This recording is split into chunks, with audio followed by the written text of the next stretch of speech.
Like ancestors come in front and give your space. Go in front. धन्यवाद खोजा शिक्षकज्यू मेरा उपस्थिति प्यारा सम्पूर्ण साथीहरूमा मेरो न्यानो अभिवादन टक्राउन चाहन्छु कक्षा 8 का अध्ययन छात्रा आज म हजुरहरूको समक्ष हाम्रो सम्पदा हाम्रो पहिचान भन्ने शीर्षकमा एउटा निबन्ध भन्न गइरहेको छु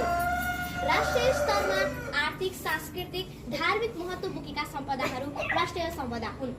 जसलाई 3 किसिममा विभाजन गर्न सकिन्छ प्राकृतिक सम्पदा सांस्कृतिक सम्पदा र अमूर्त सम्पदा प्राकृतिक सम्पदा जुन प्रकृतिमा उपलब्ध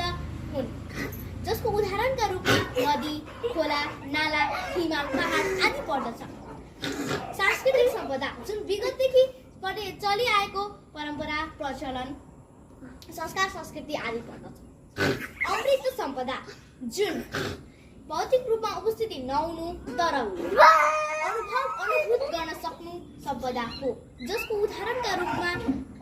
परिकार बनाउने विधि पूजा विधि आदि पर्दछ हाम्रा सम्पदाले हाम्रो पहिचान बोकेको हुन्छ सम्पदाका रूपमा जस्तै स्वयम्भूनाथ पशुपतिनाथ सगरमाथा आदि पर्दछ यी सम्पदाहरूले हाम्रो देश नेपाललाई विश्वमा चिनाउने निकै नै महत्त्वपूर्ण भूमिका खेल्छ हाम्रो सम्पदाले हाम्रो पहिचान मात्र होइन देश विकासका लागि पनि महत्त्वपूर्ण भूमिका खेलेको हुन्छ जसले गर्दा पर्यटन क्षेत्रमा पनि टेवा पुग्छ आर्थिक क्रियाकलापका रूपमा पनि निकै नै विकास गरिरहेको हुन्छ अन्त्यमा म यही भन्न चाहन्छु कि हाम्रो सम्पदालाई संरक्षण गर्ने काम गरौँ सम्पदाको हामीले प्रयोग मात्र गर्छौँ त्यसैबाट आर्जन गर्छौँ पर्यटनलाई प्रबन्ध गराउँछौँ आर्जन गर्छौँ तर त्यसलाई हामीले संरक्षण गर्दैनौँ यदि हामीले संरक्षण गरेनौँ भने त्यो लोप हुँदै जान्छ त्यो हट्दै जान्छ बिस्तारै बिस्तारै हाम्रो यो सम्पदा घट्दै जान्छ जसले गर्दा हाम्रो देश विकास हुन सक्दैन यही भन्न चाहन्छु